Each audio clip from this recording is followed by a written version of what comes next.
Hey guys, welcome back. So I did a video recently talking about all of the books that I rated 5 stars this year.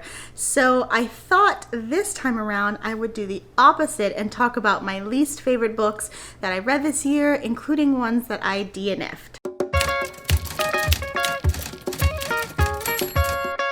First, before I dive in, I want to kind of clarify my standards of DNF rather than just pretending that I never read them to begin with. When I say that I DNF'd a book, that means that I got at least halfway through before finally throwing in the towel and then just giving it up completely. I will say that there's a whole bunch of reasons that I DNF books. I won't get into that too much, but basically the long and short of it is that I either just didn't like it, obviously, or, and this one is a little bit harder to categorize, I just wasn't in the mood for it. Sometimes that's obvious to know. Other times, I'm not quite sure if I'm not liking a book because I'm not in the mental state or because the writing it's just not resonating with me. So those are a couple different reasons why I DNF books. I wanted to put that out there really quickly before I dived into my list. So the first book that I wasn't that big of a fan of is called Unfuck Yourself. It is a personal development book that I read that teaches you how to get out of your head and just start being the best you possible. Now, I've read personal development books in the past, and I really think that they can be beneficial, and I've read some really great ones. This, however, fell flat for me. There are a couple of reasons why, but I would say that the biggest thing is that it was just all talk. Nothing really resonated with me. I think that the advice that they gave was pretty standard and nothing earth-shattering. Now, I know that you could probably say that about a lot of personal development books, but this one in particular was supposed to give you like a no-nonsense way of going about life. I mean, obviously, because the title is very vulgar, but it just didn't do that for me. So that's why it kind of left me wanting more at the end, and it's also why it's kind of at the bottom of my list. So the next book that I didn't love, I actually just finished this book earlier today, but it is the Acidified Mystery by Agatha Christie, and it pains me to even put that book on this list because I'm such a huge Christie fan.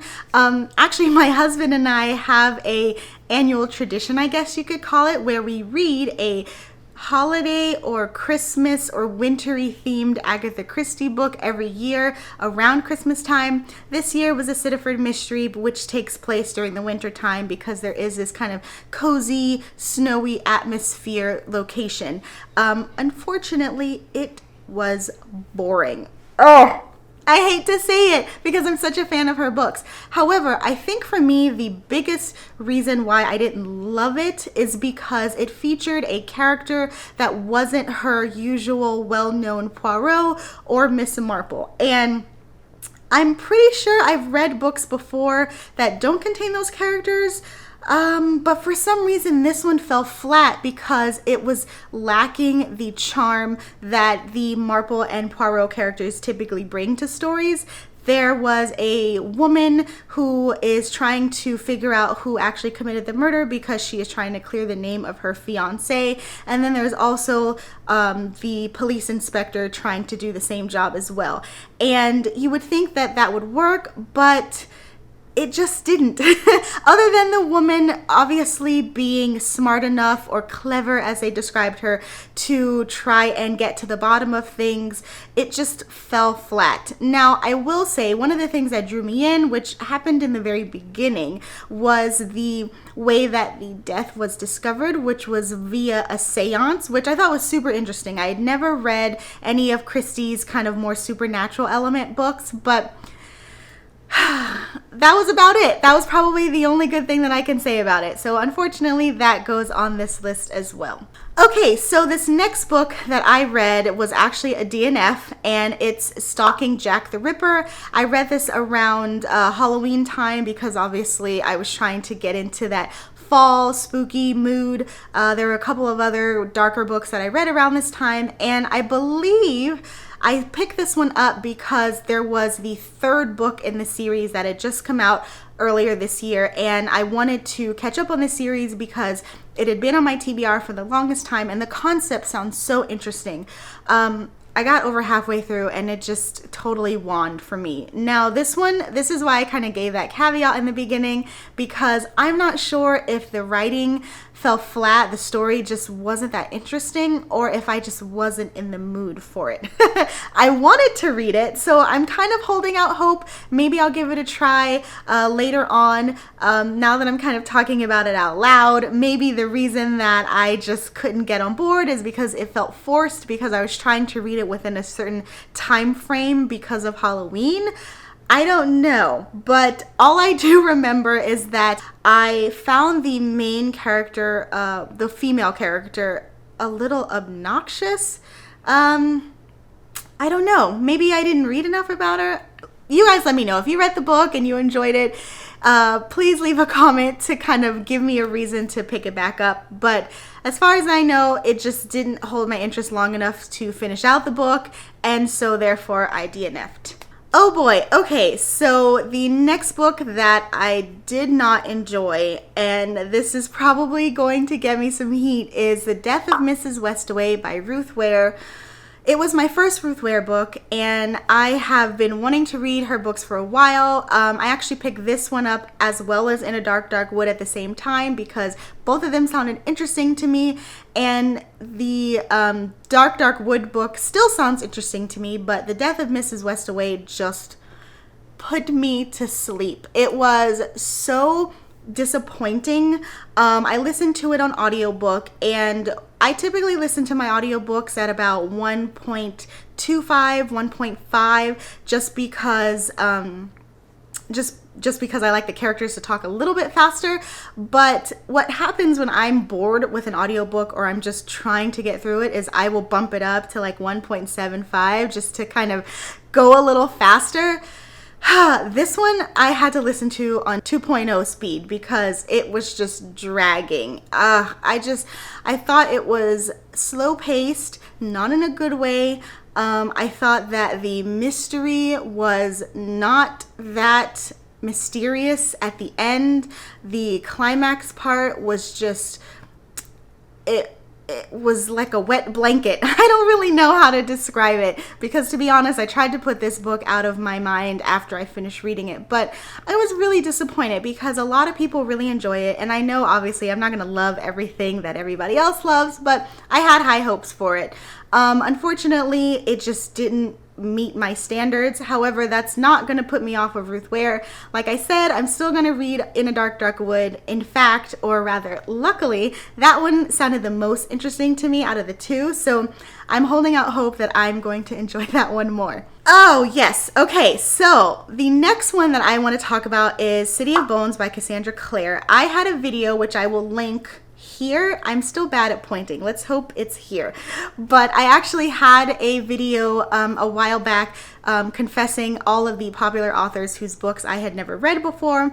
Her name was on the list because I had never read the series, and so I decided to give it a try because I wanted to tick it off the list, and I started it and I didn't finish it. Now, this one, oh man, I don't know if it's because I'm not in that age range anymore, or maybe I'm not as much of a fan of that fantasy genre.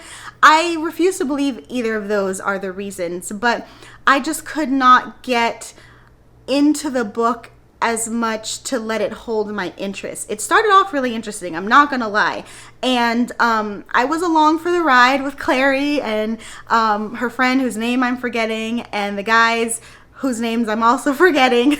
I was in it for a while, and then my interest started to slowly disintegrate halfway through the book, where it just seemed very juvenile. I don't know if that's the writing or what. I'm believing it's the writing, just because I don't know what else it can be. It's not because I don't read young adult, because I love a lot of really well written ones. But unfortunately, I think this was the case to where maybe I missed the boat with all of the hype. And so unfortunately, I had to let this one go. to be honest, I don't even know if I'm going to pick this one back up as opposed to Stalking Jack the Ripper, which still holds my interest. This might have to be just one of those popular series that I just don't care about. The next book that was a disappointment for me is the Crossfire series, the first book called Bare to You by Sylvia Day. This one came out a while ago, and it was kind of after the 50 Shades of Grey hype, and I remember wanting to read it when it first came out because it was dubbed as 50 Shades of Grey, but better written with more drama. Now, it was better written, I suppose, in terms of the main female protagonist having a more fleshed out personality than Anastasia from 50 Shades of Grey, and there's definitely more drama, but it was so aggro.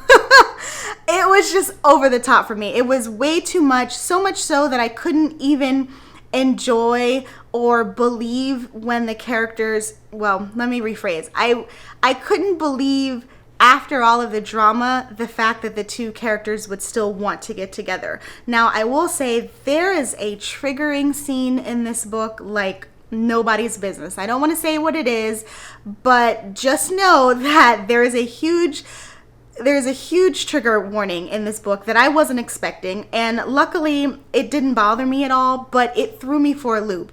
And the way that the main female character, well, the way that the couple in general handled it afterward was just, it pissed me off. It was so unbelievable. Now, I will say the saving grace is that the main character, her best friend or roommate, they call her out on how ridiculous it is, and I'm like, yes, I'm with you on that, but she totally ignores them and proceeds to still be with whatever the guy's name, Gideon still proceeds to be with Gideon, which I was just like, are you kidding me? So I couldn't get past that, to be honest, and I know it's part of a series. I'm assuming a trilogy if it's one-to-one with 50 Shades of Grey, since 50 Shades of Grey was a trilogy, but this is one to where I don't give a shit about the second or third book, and so I'm just gonna let it fly by the wayside. Oh boy, okay, so this one is another DNF that I read recently, maybe like a couple of weeks ago, and it's The Family Upstairs by Lisa Jewell. This one was all over BookTube, all over Bookstagram. It was supposed to be the latest thriller of the season, the fall season, I guess you could describe it as, and I didn't know too much about it going in, I will admit. I had heard great things about Lisa Jewell. I heard it was a thriller / mystery, and so naturally I wanted to give it a shot. Went in blind, no expectations. It did start off with a kind of mystery element, very reminiscent of Ruth Ware, if I'm being honest. That should have been a red flag for me. But I just lost interest so quickly. To be honest, maybe it was never there to begin with, but I thought it was super slow. The story is told from a few different points of views and different periods in time. And what we have is a girl in the present time who realizes that she has inherited this house, this estate from her, we're to believe, biological family, because she was adopted when she was younger. And it goes back and forth in time between present tense and then past tense about what happened in that house that she has inherited. Now, I don't know if I would have picked this book up had I known what it was about, or maybe it just took a turn for the worst, but I lost interest almost immediately because it was slow moving and I just couldn't attach myself to, I don't want to say all of the characters. There is one specific character, a single mom whose storyline I was interested in, but her screen time had to be shared with other characters, so I didn't get to see her as much as I wanted to. So yeah, it just wasn't for me. And I will be honest, I gave it the good old college try because I know that it is a popular book right now. Everyone's raving about it, but it's one of those things where I'm like, am I reading the same book as you? Because I don't see it. Now, maybe it's because I like my murder mystery thrillers more gruesome or darker or more fast-paced.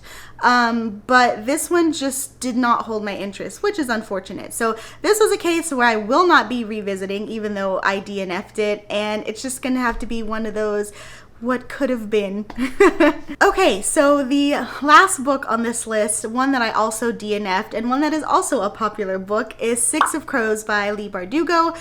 There's a couple of reasons why I picked this up. I don't remember what they are. I think one of the reasons was because Ninth House is coming out and she wrote that as well, but anyway, I actually listened to it on audiobook, and I don't think the narration was for me. This was one of those instances where it probably would have benefited me better to read the story myself with a physical copy so that I can imagine the characters and their voices in my head so that I can be in control of them. The narration was done very well, so much so that it was actually a hindrance for me because I wasn't jibing with the characters. And to be honest, this sounds like a book that would be right up my alley because I love that ragtag group of people who come together to pull off a heist. Very Ocean's 11. I love Ocean's 11. So it seemed like I would like it. Unfortunately, it seemed a little too emo for me. I don't even know if that's really the right word. But perfect example, our main character, who I don't remember their name, but the main guy who seems like the ringleader, he seemed like he had way too many it wasn't realistic for him to be that smart and able to come up with these plans, very Danny's Oceans, and yet at the same time have the emotional capacity of like a 10-year-old. I found him very immature, which is fine because all of the characters are supposed to be young. I'm totally able to believe that. But I don't also believe that that same type of person would be able to pull off these type of plans, these types of methodical thinking. That's just me. So again, if you guys read this book and you love it, feel free to let me know in the comments what exactly about it interested you. Maybe that would change my mind. To be honest, I'm still on the fence if this is one of those books that I want to try again. If I do, I'll definitely be reading the physical copy because like I said, the audiobook just wasn't for me.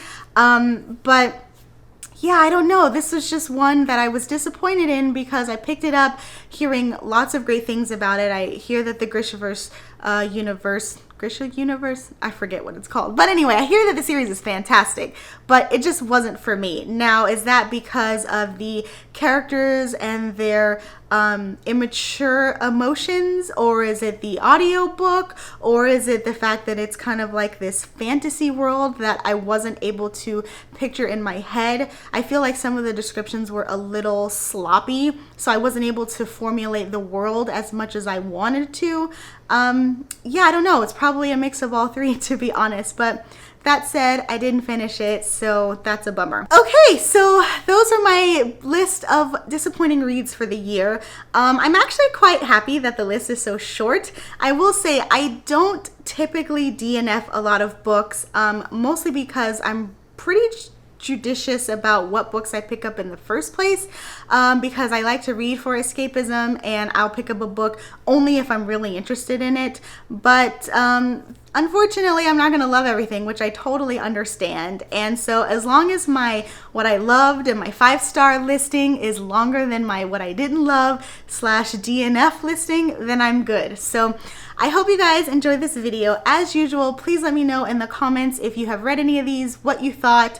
If there are any books that you think that I should give a try, then I'd love to hear your rationale, because I'm always willing to revisit DNFs, like I said, but I need a good reason, because there's too many books out there that I want to read for me to kind of backtrack and read books that I've already given a shot. Anyway, so I guess that will do it for now. Please subscribe if you like this video, and let me know what kind of videos you want to see in the future. Till next time, bye!